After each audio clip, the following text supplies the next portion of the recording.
Hi, my name is Larry Dorff, Math Curriculum Consultant for Big Ideas Learning, and today I'm going to take you on a tour of the Big Ideas Math website.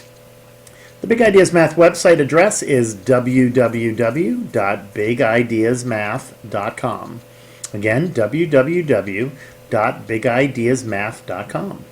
And when you type that address, this is what you will see as your home screen. Anytime you want to return to the home screen, you can just click the Home tab.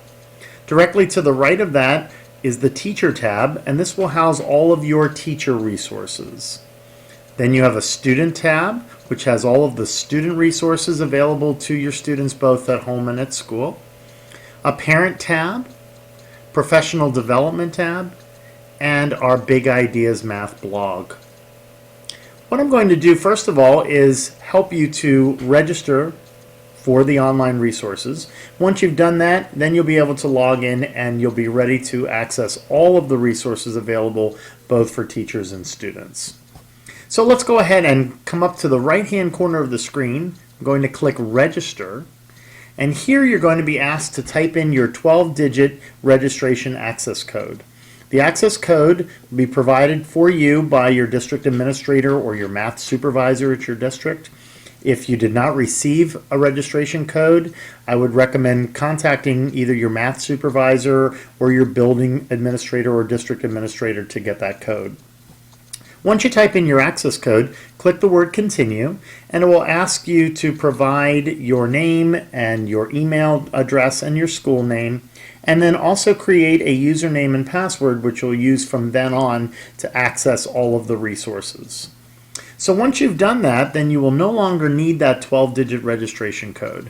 From then on, every time you come to the Big Ideas Math website, and I'm going to come back to the home screen to show you, you'll come up here to the right-hand corner, and instead of clicking Register, this time click Login. And it will ask you to provide that username and password that you created when you registered for the first time. And you'll click Login, and then that will take you to the home page, and now you can see in the upper right hand corner you are now logged in and ready to take a look at the resources. First thing I'm going to do today is I'm going to show you the Teacher tab and take you on a tour of all of the resources that are available to you under the Teacher tab. In a subsequent video, I'm going to show you the student resources and take you on a tour of those resources as well. But for the purposes of this video, I'm going to take you simply to the Teacher tab and take a look at all of the resources that are under that Teacher tab. So let's do that. Let's click on Teachers. And the first thing that you're going to notice is that there are pictures of the books in the Big Ideas Math series. Now I do want to let you know that with your login information, you will have access to all levels of the Big Ideas Math program, regardless of what course you're teaching or what your school has purchased. So you can see here that you will have access to the green book, which is 6th grade, the red book, which is 7th grade, and 7th grade accelerated and 7th grade regular have the same book because the regular 7th grade book's first 9 chapters are also in the accelerated book. So you'll have access to all 13 chapters of the red book. Even if you're just teaching regular 7th grade, you will just be using the first 9 chapters of that book. You'll also see the blue book, which is your 8th grade book, and then the purple Algebra 1 book. Now you'll notice that many of the items underneath the teacher resources still seem to have locks on them, even though we've logged in with our username and password. And if I try to access one of these, you'll see the reason why.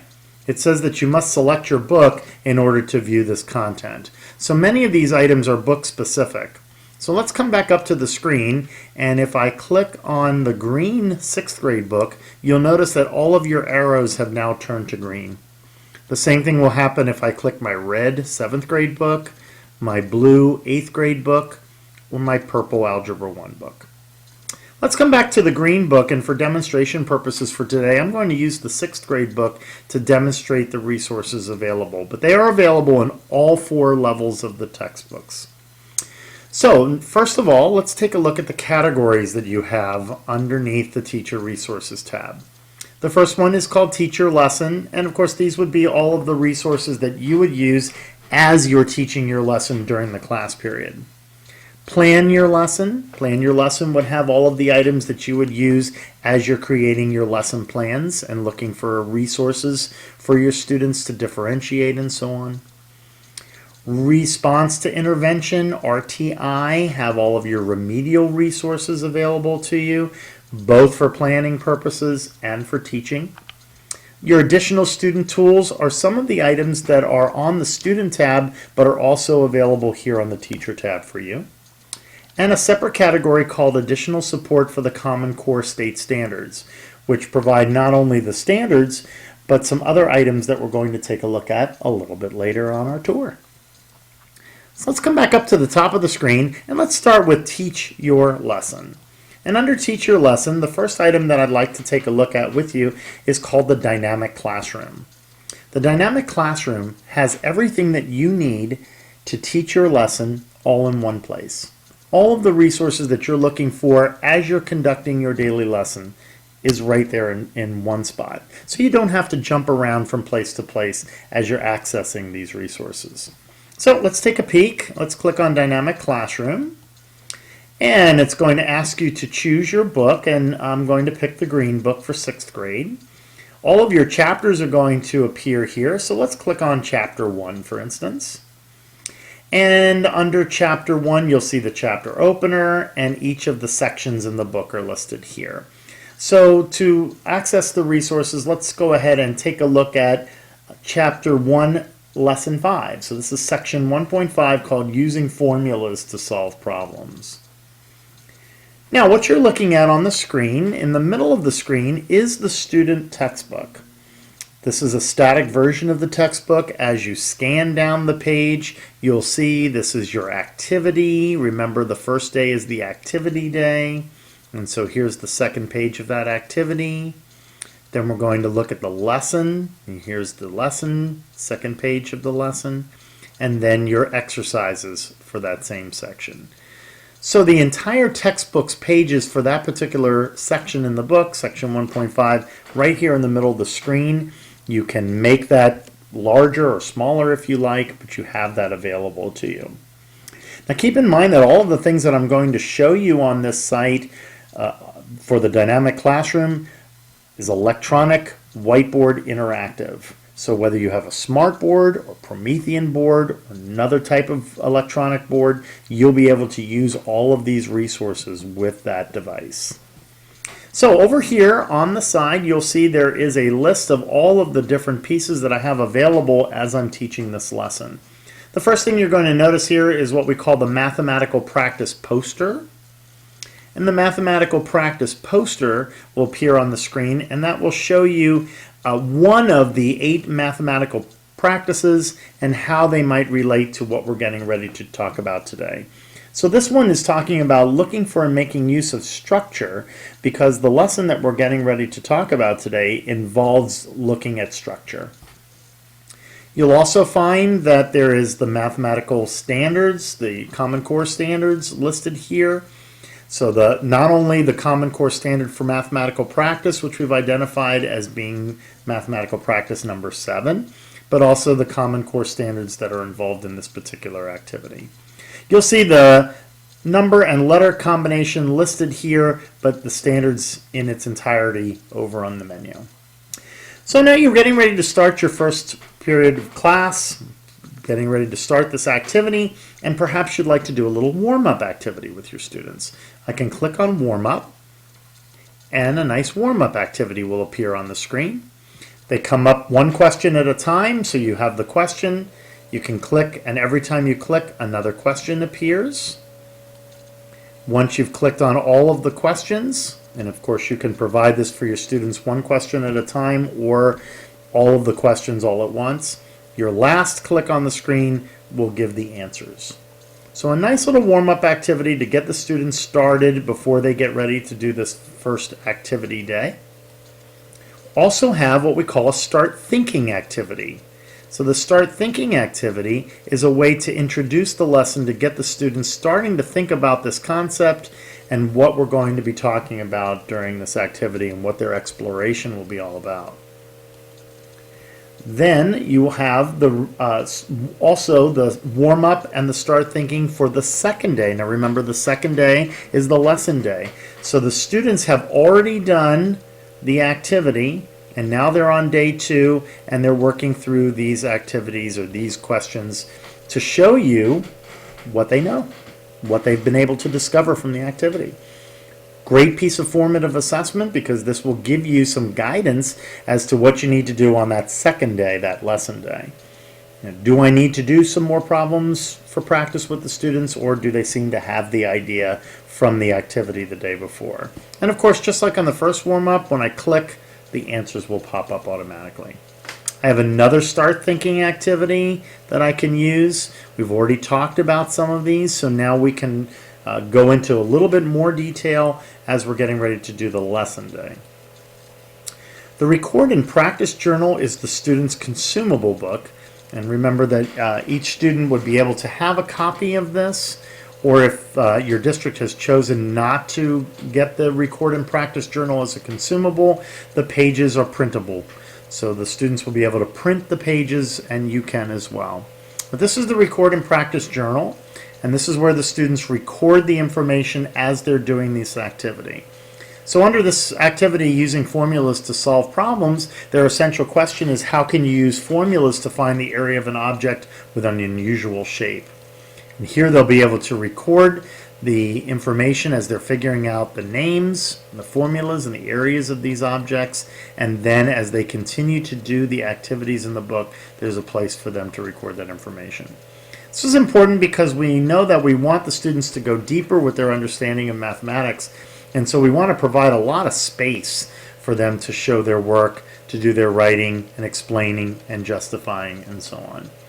So what's nice here is you have the journal that you can pop up on your electronic whiteboard, have the students come up in pairs and show you what information they've discovered. You can take screenshots of these, save them for future reference for students who are absent, and so on.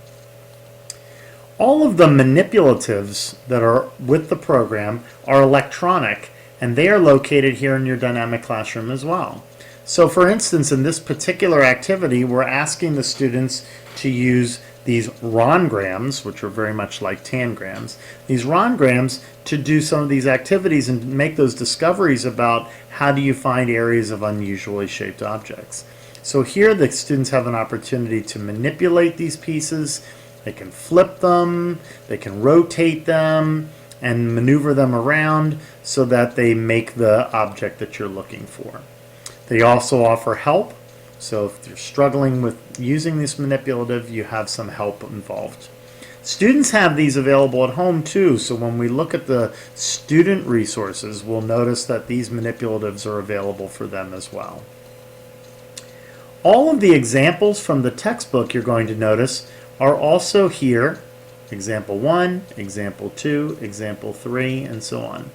What's nice about the examples that you see here is that very much like a PowerPoint, every time I show an example, it shows step by step. So each time I click, another step of the problem appears. Or if I'm using my smartboard, every time I tap the screen, another step of the problem will appear on the screen for you. If you'd prefer it in a PowerPoint format, you can do that. You can open it up with PowerPoint and then run them as a PowerPoint program. That gives you more editability if you'd like to be able to do that. You also have at the end of the period, you have closure. So as you type in and click on closure, you'll have closure questions that you can provide for the students, both after the activity and after the lesson day. So you have some chance there to do some formative assessment at the end of the period. You do also have a mini assessment which provides several problems and again the answers to go along with them. So all of this is under what we call the dynamic classroom, and again this is everything that you need to teach your lesson, and it's all in one place. I'm going to click off this window to again show you that it's under Teach Your Lesson, and it's the very first category. It's called the Dynamic Classroom. The next item under the Teach Your Lesson is the Answer Presentation tool. The answer presentation tool allows you to provide just the answers for the problems that you assigned for homework. A very quick way of going over homework in class. So let's take a look at it. This is the answer presentation tool, and we'll pick again the green book, and let's say we're going to do chapter 1. And remember that section we were just looking at was section 1.5. So let's go to the exercises in section 1.5. And then all we're going to do here is type in the numbers of the problems we assigned for homework. So maybe we did 1, 3, and let's say we did 5 to 12. And we'll click Show Solutions, and just those answers appear. So you can see there's 1, there's 3, and then there's 5 through 12. Very quick way for the students to go over answers with you with their homework. If a student were to raise his hand and say, how did you get 48 square inches for number 3, click on that answer and the worked out solution pops up automatically. Toggle back and forth. Again, if you want to look at the worked out solution, and then click it back and it returns to just the answers again. So again, that's called the answer presentation tool. It's your second category under teacher lesson. The third category are your interactive activities, and I already showed you one of them. I showed you the rongrams. But the interactive activities listed here are all of the interactive manipulatives that are available for all 4 books in our program. And they're here alphabetically so that you can reach for ones that may not necessarily be in your grade level book, but ones that you want to access. So let's say, for instance, you're an 8th grade teacher and you wanted to use integer chips to just do a quick review of the operations with positives and negatives. Well, being an 8th grade teacher, you may or may not know that operations with integers is taught in 7th grade, and it's taught in chapter 1. So if we listed these interactive activities only under the book and the grade level and chapter that they're located in, then you may not be able to find those. So alphabetically, though, I can go right down to I integer chips, click on my integer chips, and there they are. And now I have access to these, and I can create my positives and negatives. I can type in a problem such as 3 plus negative 5, and bring in 3 positive chips, 5 negative chips, create my 0 pairs, and so on in order to find the answer to this particular problem. So all of your integer chips there, all of your interactive manipulatives, you're going to find many different ones, algebra tiles, base 10 blocks, tangrams, coordinate plane, function tools, many different ones. At your leisure, please take a look at a lot of these because they're really great activities. And remember that each and every one of these is also available to the students on the Student tab. Theirs will be underneath the section and the chapter that they're working with. So they will know exactly which ones to use at what times. But they'll have them available too, and so they can use them at home as well as at school on their computers. We also have the Multilanguage glossary. The Multilanguage glossary is both English to Spanish and Spanish to English. It'll provide the words for the students. So for you, we have these available so that you can take a look at these. The word is here both in English, absolute value, and the Spanish version of that as well. You'll notice that it came up with a little hand, and when I clicked on that hand, I had the opportunity to have the word read to me. Absolute value. The distance between a number and 0 on a number line. The absolute value of the number A is written as the absolute value of A. And I can do the same thing with the Spanish word. Valor absoluto. La distancia entre un número y 0 en una recta numérica. El valor absoluto de un número A es escrito como el valor absoluto de A. And of course, obviously, this multi-language glossary is available to the students as well. Now, without going to the student side, I can access their entire pupil edition of their textbook just by coming down here and clicking Dynamic Student Edition. I'm not going to do that for you on this video because in a subsequent video, I'm going to take you to the student side and show you the Dynamic Student Edition. So we're going to hold off on that particular tour here.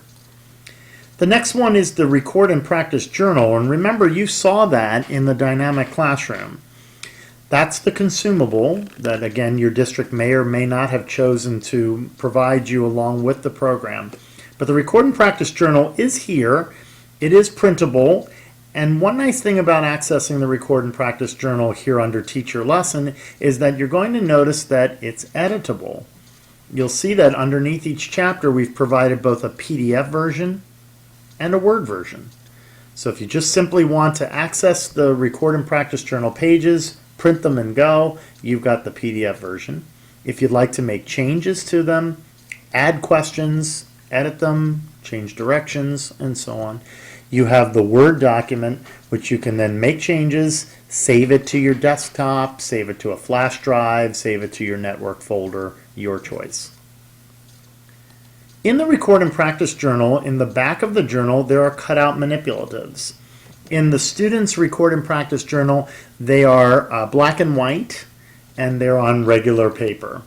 Here, I have the opportunity to create a set of manipulatives for the students, so the students also can create those manipulatives as well, which are colored, and I could print them on cardstock if I wanted to.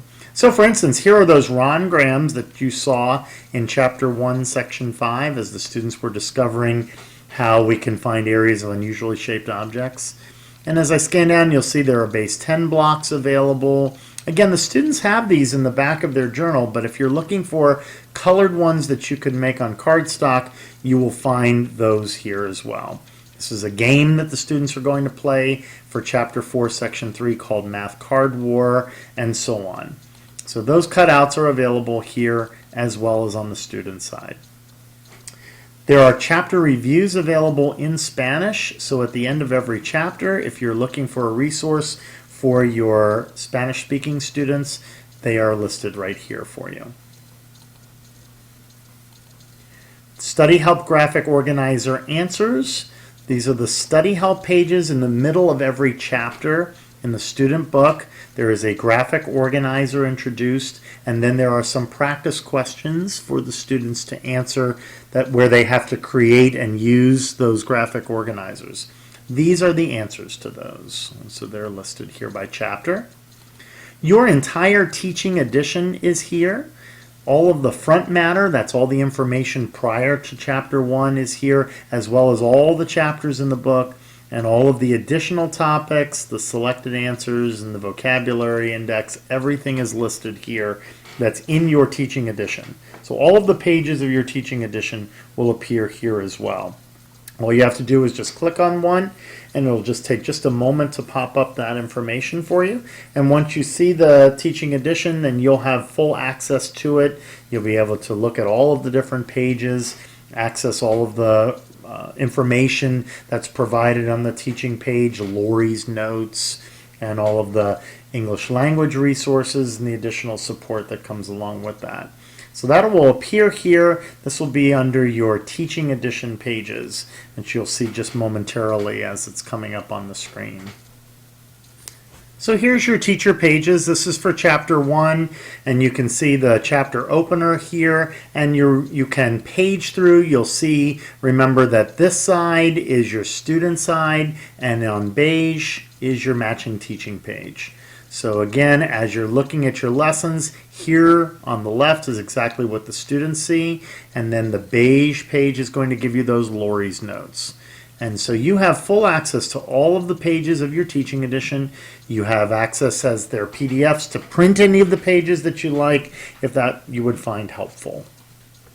So that's your teaching edition. You also have, as the students do as well, vocabulary flashcards that you can print out for your students if you'd like. The vocabulary flashcards are back to back, and they list the topic or category that they came from. So this is the word on one side, and on the next page you'll see the definition is on the reverse side. So the students can print these, or you can print these back to back without having to glue them onto 3x5 cards. Also, all of your worked out solutions are here for all of the problems and all of the exercise sets, and they are editable as well. So you can pull them up either in PDF just to display the worked out solutions or to look at them yourself, or you can print them in Word if you wanted to provide the students with the worked out solutions for just the problems that you assigned for homework. So all of those again are under the category called Teach Your Lesson. Let's take a look at Plan Your Lesson and all of the resources that are available to you as you're thinking about putting your lessons together.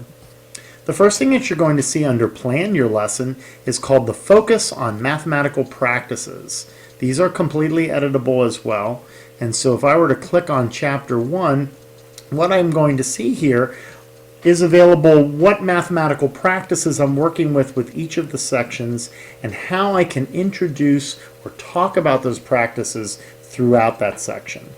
So let's go to the one that we were just taking a look at, which was section 1.5.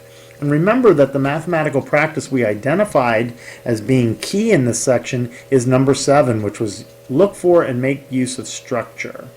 Specifically, we want students to be able to see complicated things as single objects or as being composed of several objects. So what we have listed here is the essential question, and throughout the activities and exercises where we can bring that mathematical practice into play. So those are called Focus on Mathematical Practices, and we have them available for every single section in every one of the books in the series. Underneath that are your lesson plans, and the good news here is that we have completely written all of the lesson plans that go with all of the books in the series. They are, as you'll see in many of the other pieces in our program, completely editable, but they give you a start so that you can feel comfortable knowing that with Big Ideas Math, you have a starting place. You can print these lesson plans just the way they are, or edit them and make them your own.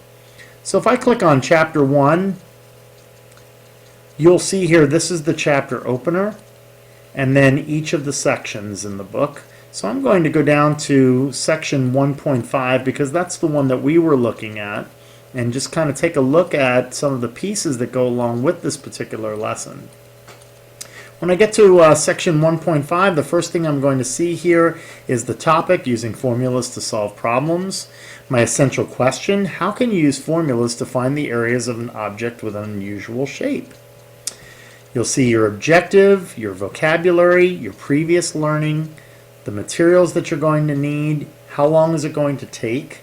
Over here, your Common Core standards, as well as the mathematical practice focus. Your introduction, how long will that take? Your warm-up, where can you find those things? What kinds of motivational things can you do from Lori's notes? Other resources you have available, and of course you can add your own to these. Each of the activities, how long will it take? What is your focus again on your mathematical practices? What kinds of questions are you going to ask the students to check for understanding? All of that is listed here. When you look at the lesson, you'll see again the examples. How long should each of those examples take? What kinds of questions will you be asking as you go through those? And then the homework assignment. What basic assignment should you give? What average assignment? And what advanced assignment? So that you can do some differentiating as you're assigning homework to the students. So all those lesson plans are located right here, of course, under Plan Your Lesson. One of the print resources that we have available with the program is called the assessment book.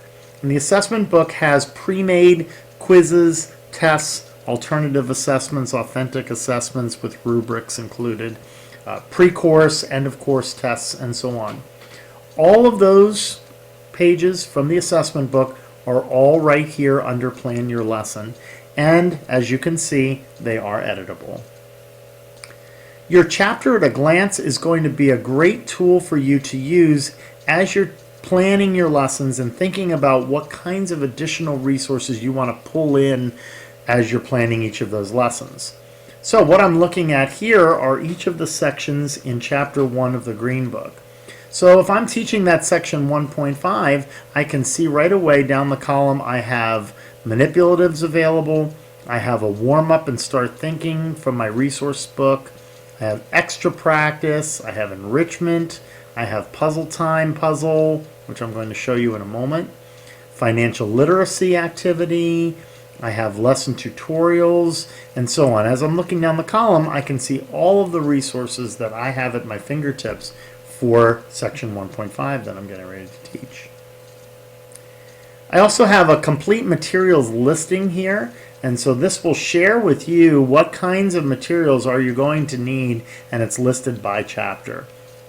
And you'll notice that a lot of these pieces are either provided for you either electronically or in print with our program, or ones that you probably have in your room already. Index cards, the Monogram pieces are already provided for you. Number cube, chips, game board is provided for you. And so you'll see that many of these items are ones that you will have around your room, or maybe just around at home. Or you could have students bring those in if you'd like. The descriptions of the graphic organizers are here. Remember, again, in the middle of every chapter, we take a pause for a period and have the students work on the graphic organizer. The descriptions of each of those graphic organizers are here. So if you're not sure what a comparison chart is, or a concept circle, or an example, non-example chart, or perhaps you've seen these before, but we're curious how would you use this in a math classroom, you'll see that the descriptions for each of these graphic organizers are listed here, and also where they appear in our program. Here we have Math Toolpaper. Math Toolpaper is available for you and for your students as well. And you'll notice that there are a lot of great resources here for you to use as you're getting ready to discuss some of these topics, and you want the students to have that paper available to use. For instance, how many times have you wanted to do some graphing exercise and didn't have graph paper? Well, here you go. You can print out 1 centimeter grid paper. You'll see as we scan down, there's some in smaller grids that you can use, 10 by 10, smaller grid space for the students, dot paper to create isometric dot paper, to create those different shapes, geoboards, and whatnot. Those are listed under that category under paper. You have number lines available for your fractions and decimals, fraction models as you're doing modeling of fractions, place value, and so on. And you'll see there are many of others listed here. All the graphic organizers are here that go with the chapters. These you'll be able to print off and use with your students as they're doing each one of these in the different chapters that they're related to. Functions, you'll find that there are input-output tables available. You'll see those here. Coordinate plane, again, with the axes drawn for the different graphs. Those are all listed here as well. So feel free to look at some of this tool paper at your leisure. You'll find that there's quite a number here for you to use. Here you'll find your pacing guide. The pacing guide is available both for a regular schedule and for a block schedule. So depending on what your school is using as its schedule, you'll be able to pull in a pacing guide. This pacing guide also appears in your teaching edition, but you have it here at a glance if you need it. One of the print resources available for you as a teacher is also here online editable, and it's called the Resources by Chapter book. And the Resources by Chapter book has many additional resources that you'll want to pull in to help as you're teaching your lesson, and also when you're thinking about differentiation in your classroom. Let's click on Chapter 1, and you'll see that under the Resources by Chapter book, you have a family and community involvement letter that you can take a look at or send home with your students to show their parents. You'll see the start thinking and the warm-up activities. Remember, we saw them in the dynamic classroom, but here they're available for print or to edit if you'd like.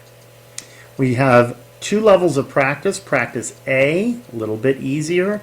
Practice B, a little bit more complicated. For your enrichment and extension, we have an enrichment and extension activity. So these are not just C level, even a little harder. These are going deeper, taking it to the next level kinds of problems that you have available to you. We have Puzzle Time Puzzle. If you've ever done something like Math with Pizzazz, these are those kinds of puzzles where the students answer the questions and then they fill in the grid with the phrase that it spells out. So each of those activities are available in each of those lessons, each of the sections of the book. You'll see in the back of each chapter, you'll find financial literacy, school to work, stories in history, those kinds of problems, as well as cumulative practice. So that's called the Resources by Chapter book. That is a print resource, but it is also here online and completely editable for you. You'll find some test-taking strategies that you can share with your students. These appear in the textbook, but they show you where they are in each of those chapters and sections. The Appendix A, this is the teacher support for that. Appendix A are your projects. There are 4 interdisciplinary projects in the back of the student's textbook: a math and literature, math and history, math and art, and math and science project. And so we have teacher support for those activities here, as well as rubrics, which are editable for each of those projects. You can access our math blog here. Our Big Ideas Math blog also has its own tab at the top, so I'm going to skip that one for right now, but I did want to show you that you can also access both our blog and our forum right here on the teacher side. All right, the next category that I'm going to take you to is your RTI, response to intervention category. So here is where you will find some pieces that you could use to do some remediation or some prerequisite skills practice in class. And the first thing you're going to find is called differentiating the lesson. Fully editable piece. This is where we have taken the lessons in each of the textbooks in the series, and we have modified and adapted them for your special needs population. So you don't have to do that yourself. We've gone ahead and done that for you already. So, for instance, in a particular section, you're getting ready to teach the lesson. You've already done the activity, which is very hands-on and visual. And perhaps your students aren't quite ready to go from the concrete to the abstract, and you need a little more hands-on doing that particular lesson. This is where you'll find that differentiation. Also, for your accelerated students, students that you're looking for some enrichment, extension, you'll find those particular lessons in here as well. So we're differentiating both ends of the spectrum. Let's take a look at one, and we'll click on Chapter 1. Again, remember they are editable, but here you're going to find an overview of exactly what's available for each of these sections. And as you go to each of the sections, you'll see that they have their own lesson with their own preparation materials, their own procedures, and their own worksheets that go along with them. So you're going to deviate from the textbook when you get ready to teach this lesson, and then come back to the textbook after you've completed the lesson. So feel free to take a look at those, differentiating the lesson opportunities. We have what's called the Big Ideas Game Closet. And the Game Closet is available to the students and the parents so that they can play these games at home. The Game Closet is broken down into categories, and under each of those categories you'll find some games that, again, that you can play with your students for prerequisite practice, chapter review, standardized test practice. Here's one example under expressions and equations. This is called Let's Race. And the students are going to play this little game by rolling the number cube. You'll see it has a board that's attached to it. And each of the students are going to start on that start space. And they're going to roll the number cube, and whatever number they get, they're going to replace X with that value and move that many spaces. You'll notice that sometimes when they roll the number cube and they replace the value for X with that number, they may get a negative answer, so they might have to move backwards instead of forwards. So that's an example of one of the games that we have available. There are over 30 games in the Game Closet, and you can see all of the different categories that are involved with that. And so there's a great opportunity here to do some prerequisite practice in a fun way. We have an intensive intervention activities. This would be for your far below basic students. You may or may not have some of these students in your regular classroom, but these would be the kids that would normally be in a self-contained classroom. They might be working at a level that is 3 or 4 grade levels behind where the rest of the students are, but the school is interested in having these students be mainstreamed, and so there's some intensive intervention activities located here. and they're in different categories. Lesson tutorials are available for the students. There's a tutorial for every single example for every section in the book. I'm not going to demonstrate these tutorials here because on a subsequent video where we take a look at the student resources, that's where we'll take a closer look at these lesson tutorials. But they're here for you to take a look at under your response to intervention section. Do want to take a look at this print resource. This is called the Skills Review Basic Skills Handbook. These are in print. You will see this booklet which contains both the skills review and the basic skills together into one booklet. This is prerequisite skills practice, and you'll see that the skills really start as early as kindergarten. We have rounding whole numbers and adding and subtracting whole numbers, and they're categorized by topic, and they will consist of skills from kindergarten all the way up through 8th grade. So the same booklet is used for 6th grade and 7th grade and 8th grade. But just to show you an example of what one of these looks like, let's say that you've identified that your students need to do a little practice with simplifying fractions, for instance. So I'm going to click on simplifying fractions, and you're going to notice that each of these pages in the Skills Review and Basic Skills Handbook is one page. It's a colored spread, key concept and vocabulary box with our friend Newton the dog, a visual model, some skill examples, even an application example, and then our cat Descartes' practice makes perfect.